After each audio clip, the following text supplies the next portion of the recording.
1 generation. That's all it took.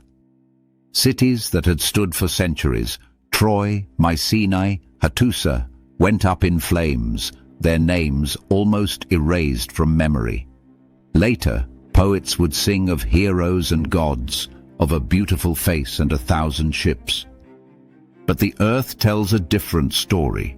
Ash, shattered walls, and a silence so deep it swallowed writing itself. This is the moment the Bronze Age world broke. Today, we're going to rewind the clock to a world built on bronze and ballads, then watch, almost in slow motion, as it suddenly, violently snaps. The world that worked. Around 1250 BCE, the Eastern Mediterranean was a connected, thriving world, the first global age. You could sail from the Nile Delta to the Greek mainland without losing sight of a friendly port. This wasn't a scatter of kingdoms, but a tightly woven network of trade and diplomacy. Copper flowed from Cyprus, tin from as far as Afghanistan, cedar from Lebanon, and fine Mycenaean wool in return, all feeding a vast Bronze Age economy. Two forces powered it all: bronze and bureaucracy.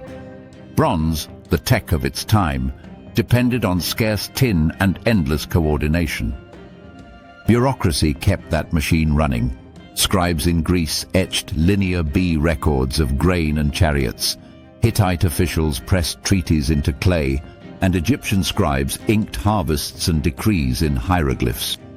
Palaces were command centers, collecting grain, arming soldiers, rewarding loyalty. Life was rigid but stable. The elites drank from golden cups, sure that the sea would always keep them safe. They were, as history would brutally reveal, terribly wrong. Troy, Mycenae, and the Myth Factory. Now, let's zoom in on two of the most iconic players in this Bronze Age drama, Troy and Mycenae. Troy, or what archaeologists call Troy 6 and 7, sat in an absolutely pivotal location, where the Dardanelles Strait pinches down to less than a mile wide. Think of it like Istanbul today, a natural choke point, but without the modern bridges. This meant that whoever controlled Troy essentially held the keys to maritime trade. They could tax every single ship heading north into the Black Sea for its abundant grain, or south into the Aegean for its rich wines and other goods. It was a customs house on a grand strategic scale. The city we now label Troy 6 rose to prominence around 1700 BCE. Its sloping stone walls were an engineering marvel, built with such skill and foresight that when Heinrich Schliemann first uncovered them in the 19th century, he genuinely wondered if a cyclops had been involved in their construction. Inside these formidable defenses lay a sophisticated urban center, terraced streets, well-maintained horse stables, and enough imported Mycenaean pottery to stock a museum gift shop, hinting at its vibrant trade connections and cosmopolitan character. Across the Aegean Sea in mainland Greece, Mycenae's formidable citadel boasted the famous Lion Gate, an iconic symbol of its power and architectural prowess. But its true strength, its logistical genius, lay in its impressive network of paved roads.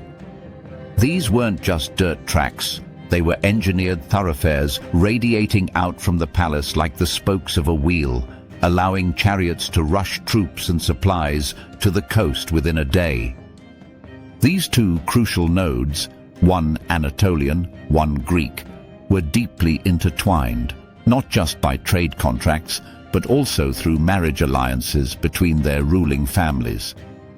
And if the Hittite archives, those ancient diplomatic records, speak true, they even had extradition treaties suggesting a complex legal and political relationship. The kings of these powerful Bronze Age states didn't just rule, they projected an image of divine authority. They styled themselves with grand titles like Onax or Great King, titles that resonate centuries later in Homer's epic poems, where Agamemnon is hailed as Anax Andron, the Lord of Men. Even back then, epic poetry was a powerful form of propaganda, a myth factory in itself. Feasting halls would echo with the stirring songs of ancestors who had sacked rival towns, captured vast quantities of bronze, and brought home women whose weaving skills were often considered more valuable than mere gold. These bards, however, in their glorification of conquest and power, never once mentioned how incredibly fragile this entire magnificent edifice truly was. They couldn't or wouldn't acknowledge the cracks forming beneath the polished veneer of bronze. The first cracks. The first ominous rumblings began around 1300 BCE.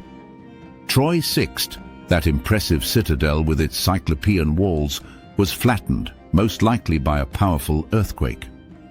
It wasn't just a minor tremor, it was a catastrophic event.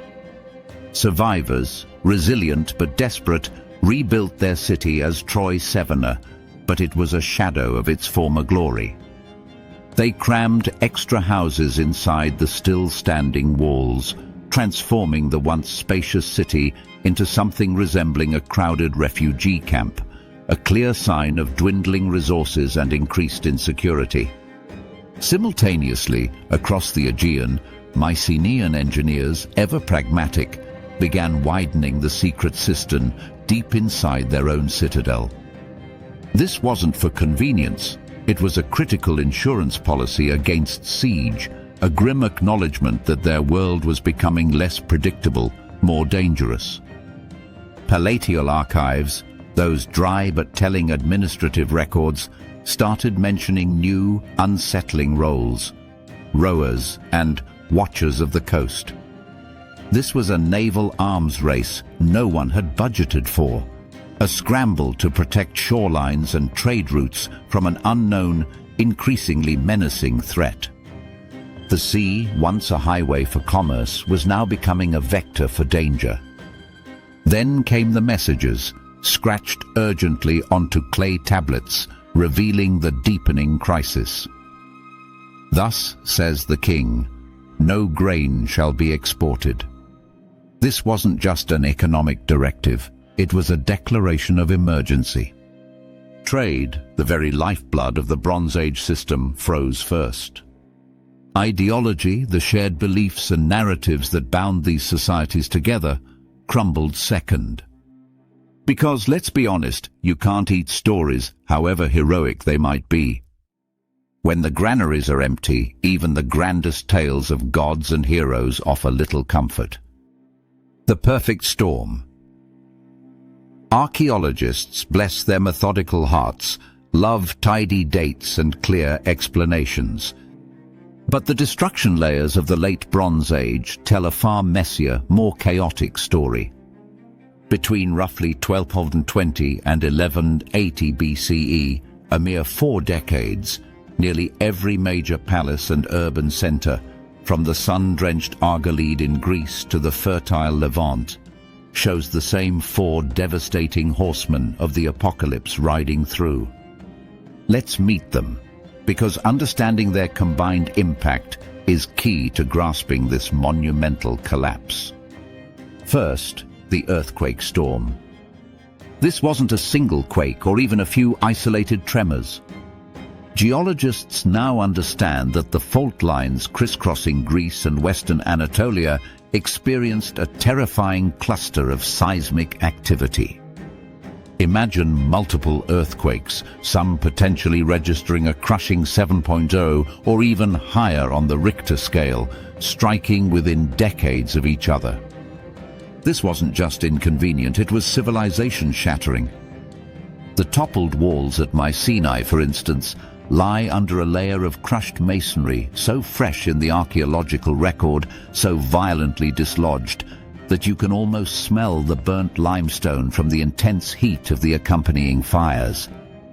Repeatedly, cities would rebuild, only to be shaken apart again, draining resources, hope, and the very will to maintain complex societies. Second, the climate spike. Core samples meticulously extracted from the Dead Sea and Italian lakes tell a chilling story, a significant sustained dip in rainfall lasting for a staggering 300 years. This wasn't just a dry spell, it was a prolonged drought that would have devastated agricultural yields across the entire region. We see echoes of this crisis in the desperate Hittite prayers, pleading with their gods for grain, grape, and piglet, the fundamental staples of their existence. When harvests fail year after year, famine spreads, populations weaken, and the social contract between rulers and ruled begins to fray. People become desperate, willing to do almost anything for survival. Third, the enigmatic sea peoples. Contemporary Egyptian inscriptions, while often boasting of pharaonic victories, also reluctantly admit to the immense threat posed by these mysterious seafaring raiders. They describe defeating various groups, the Shurdan, Shekelesh, and Teresh, but the sheer scale of the conflict and the widespread destruction they left in their wake is undeniable. These weren't necessarily a single unified army with a clear political agenda. Instead, they moved like a relentless, destructive swarm, a chaotic force preying on weakened coastal communities. They weren't interested in conquering and ruling, they were interested in raiding, looting, and burning. They picked off the already struggling ports and cities, leaving behind a trail of devastation that the pharaohs, despite their boasts, desperately needed for taxes and trade. Their sudden appearance and devastating effectiveness suggest a massive displacement of people, perhaps themselves fleeing drought or other collapses, creating a domino effect of destruction. And finally, the often overlooked yet profoundly impactful internal revolt. The seemingly mundane linear B tablets from Mycenaean palaces, those very records of bureaucracy that once defined order, suddenly become chillingly silent, or worse, reveal deep cracks. They list missing bronze allocations, suggesting theft or a breakdown in central control over vital resources. They mention men of the watching coast, who simply never returned, hinting at desertion or overwhelming attacks. When bronze, the very currency of power and technology, became scarce, those palace scribes, the very backbone of the bureaucratic system, suddenly became expendable. The last tablets unearthed at Pylos, one of the grandest Mycenaean centers, are not grand decrees, but half-finished laundry lists, abandoned mid-sentence. It's a poignant image, suggesting that the scribes, perhaps fleeing for their lives, simply dropped their styluses and ran, leaving behind the last vestiges of a dying civilization. This internal breakdown, fueled by desperation, hunger, and a loss of faith in their leaders, surely played a critical role in the final collapse. The night the writing stopped. By 1180 BCE, the lights were truly going out across the Bronze Age world. Troy's Seventy that rebuilt cramped city was torched so thoroughly that its limestone walls didn't just burn, they calcined and cracked, literally dissolving in the intense heat. The city was utterly annihilated. Mycenae's citadel, that symbol of enduring power, held on for perhaps a day or two longer. Just enough time, it seems, for someone, perhaps a desperate priest or a loyal retainer, to hastily bury a treasury of bronze swords, intricately crafted jewelry, and valuable cult objects in a sealed niche deep within the walls. They must have hoped, prayed even, to dig them up when the raiders, whoever they were, eventually left. They never did. The treasures remained hidden, a poignant time capsule of a world that vanished. The consequences of this collapse were immediate and profound. Within a single generation, literacy rates across the Aegean and much of the Near East plummeted to absolute zero. The ability to read and write, once a cornerstone of complex administration and elite culture, simply evaporated. It wouldn't reappear in Greece in any recognizable form for another 4 centuries, a true dark age for communication. Refugees, displaced by famine, war, and environmental catastrophe, migrated eastward, westward, anywhere the grass still grew, anywhere they hoped to find safety and sustenance. The sophisticated, interconnected world of the Bronze Age fragmented into countless isolated pieces. Pottery styles, once widely shared across vast distances, began to fragment. A distinctive painted motif might now travel no farther than the valley next door, a stark visual representation of a fractured world. The interconnected Bronze Age hive mind, that vast network of trade, diplomacy, and shared culture, simply went offline. And it was dark, literally. Without the regular imports of strong cedar from Lebanon, house roofs sagged and collapsed, letting in smoke from cooking fires that blackened every surface. Archaeologists, ever keen on labels, call the next chapter the Greek Dark Ages. But for the people who lived through it, huddled in their small, isolated communities, there was no grand Greek identity. There was only the familiar village, the one you could walk to and from before dark, and the terrifying unknown wilderness beyond. Iron, the accidental hero. Here's the profound, almost ironic twist in this epic tale. Iron metallurgy, the very technology that would define the next age, had actually existed as a niche curiosity since as far back as 2000 BCE. But the bronze-loving elites, deeply invested in their established systems and technologies, largely ignored it.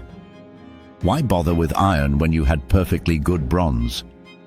Smelting iron was a far more challenging process. It required significantly higher temperatures, and the early iron blades it produced were brittle, prone to bending or snapping in battle. Bronze, by comparison, was a known quantity, a reliable, superior metal for weapons and tools. Yet here's the crucial difference. Iron ore sits in almost every hillside. It's abundant, commonplace, practically underfoot. Once you mastered the rather tricky techniques of building a bloomery furnace, working the bellows to achieve the necessary heat, and understanding the flux needed to remove impurities, you could, theoretically, outfit 1,000 farmers with basic iron tools and weapons overnight. This wasn't about genius, not initially.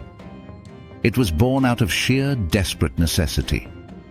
With the collapse of the Bronze Age trade networks, the vital tin caravans no longer ran. Bronze became impossibly scarce, a luxury of a bygone era. So, out of desperation, not some grand technological leap, smiths in places like Cyprus and the Levant started experimenting, forging crude axe heads and simple knives from iron around 1150 BCE. Let's be clear, the very first iron weapons were, by all accounts, trash compared to the heirloom bronze swords of the previous age. But here's the thing, trash beats nothing when you're facing starvation or attack. Slowly, gradually, the technology improved. By 1000 BCE, a mere 150 years after the collapse, iron blades began to outnumber bronze ones in graves from the bustling streets of Athens to the ancient city of Ashkelon. This new abundant metal had a profoundly democratizing effect.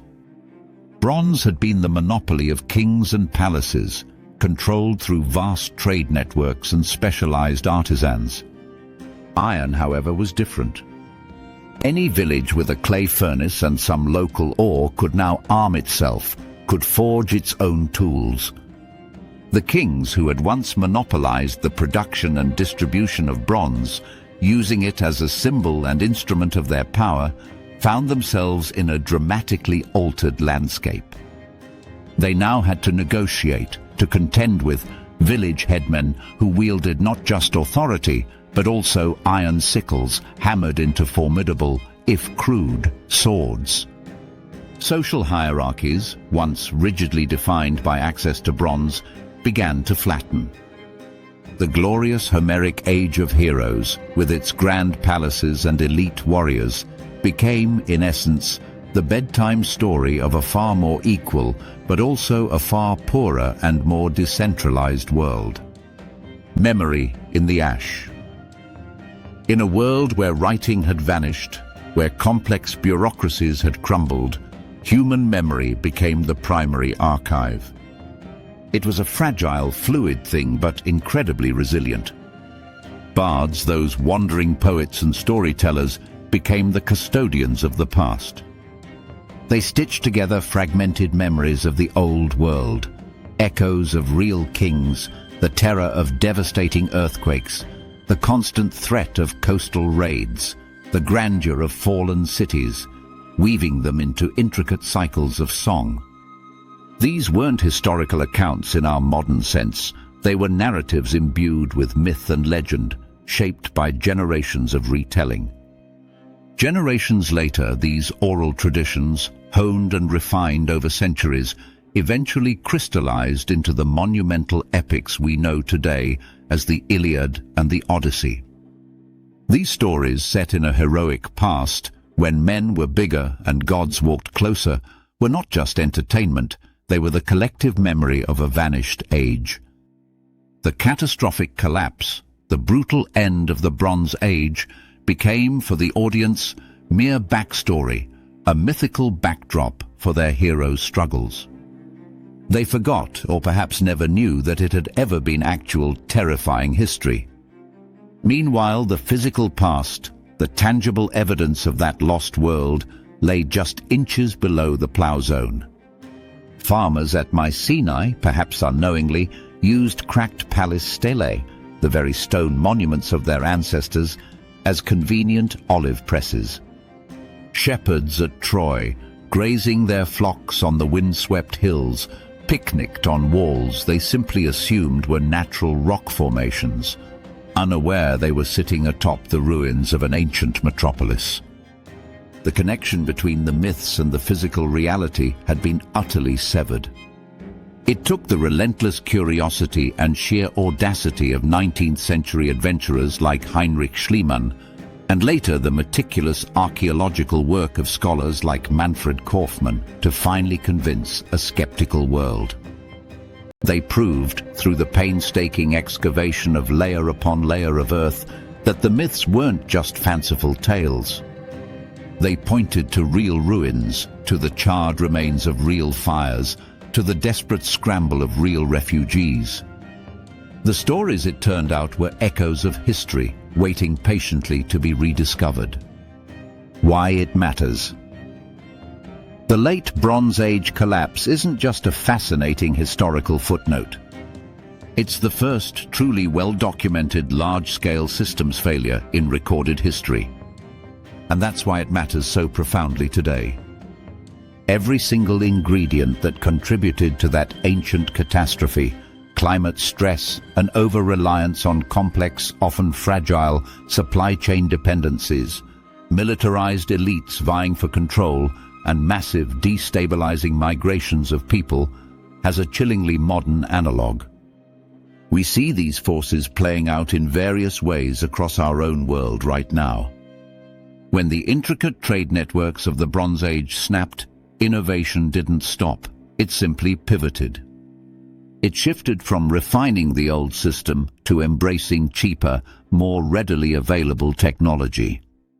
Iron succeeded bronze not because it was initially better, but because it was more resilient to systemic shock. Think about it like this. It's the ancient world's equivalent of smartphones leapfrogging landlines. The old, established, expensive infrastructure was bypassed by a more accessible, albeit initially less sophisticated, alternative. Necessity, combined with scarcity, literally rewrote the rules of metallurgy and, consequently, society. This pattern, this terrifying dance between complexity and collapse, recurs throughout history. We see it in the Roman Empire's 3rd century crisis, a period of economic upheaval, military defeats, and political instability. We see it in the mysterious collapse of the classic Maya civilization, where once thriving city-states were abandoned. And yes, we even see echoes of it in modern events, like the 2008 financial shock, where interconnected global systems proved surprisingly vulnerable. The lesson is clear. Complexity breeds resilience, making systems robust and efficient, until, that is, it breeds catastrophe. When too many interdependent parts fail simultaneously, the whole structure can come crashing down. Understanding the past, then, doesn't inoculate us against the future. We're not immune to these forces. But what it does offer us is an invaluable map of the cliff edges, showing us where civilizations have stumbled before, and perhaps offering a warning of the dangers that still lie ahead. Bronze-linked kingdoms, bronze-broke kingdoms. It was the metal of an age of grandeur and interconnectedness. But when the supply faltered, when the world fractured, humanity didn't switch to a better metal in the traditional sense. It switched to a more forgiving one. Iron was harsher, heavier, undeniably more mundane in its early forms, yet it carried within it the seed of a profound equality. Anyone with enough grit and ingenuity could dig it up and work it. From the literal ashes of palaces and the crumbling foundations of ancient empires rose something entirely new. The centralized power of the Bronze Age waned, giving way to the nascent idea of the polis, the citizen, the hoplite who supplied his own spear and shield. The Age of Heroes, with its monumental kings and divine warriors, ended not with a dramatic bang, but with the humble hiss of bellows and the resonant clang of crude iron being hammered into shape. And from that clang, from that simple, accessible metal, eventually came the very first whisper of the world we still recognize today, one where the humble, the resourceful, and the collective, rather than just the heroic, would truly inherit the earth.